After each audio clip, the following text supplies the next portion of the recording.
It's early January, and like everyone else in Arkansas, beekeeper Ed Levi is trying to dig out from the ice storm. I've got some conflicts with leaving my wife and family.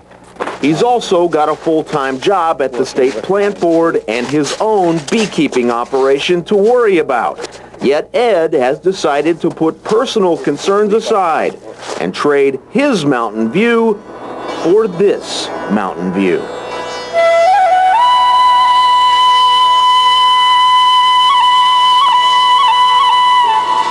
Southern Nepal is about as remote as it gets. With little electricity or running water, life sputters forward at its own pace.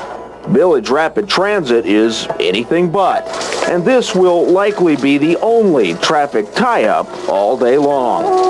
In short, Nepal may be some 12 hours ahead of Arkansas on the clock, but it's decades behind everywhere else.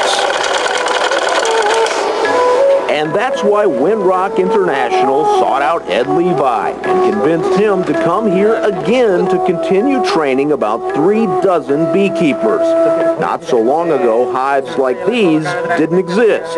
Nepalis went into the wild to find honey, or they kept primitive hives actually embedded in the walls of their homes. We just put bees in there with the doors in the front. They can fly in and out. Now, thanks to the farmer-to-farmer program, the hives are a little more progressive, and Ed can give them his closest scrutiny. The mites until Subhash Singh, Winrock's assistant country director for Nepal, works alongside farmer volunteers, translating advice.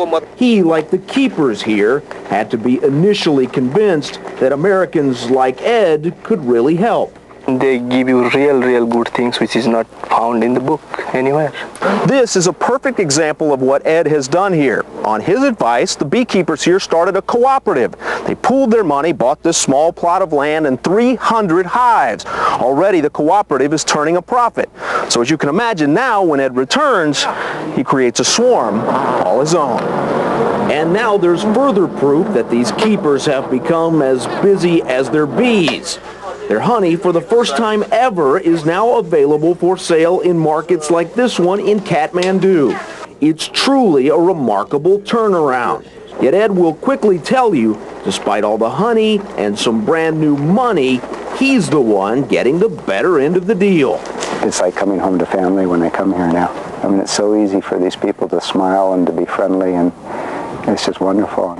According to Winrock's farmer-to-farmer director David Norman, Ed's experience is repeated the world over, with hundreds of volunteers working on other agricultural projects. Most of the people that do commit the kind of time to do these projects usually come back with a really great feeling about going someplace and helping other people that they never expected when they actually got on the plane to go. Ed will go back home soon to his own problems, but it's unlikely they'll seem quite so imposing after Nepal.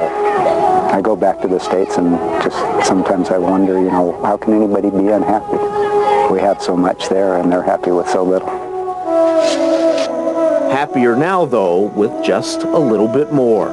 Steve Powell, Channel 7 News.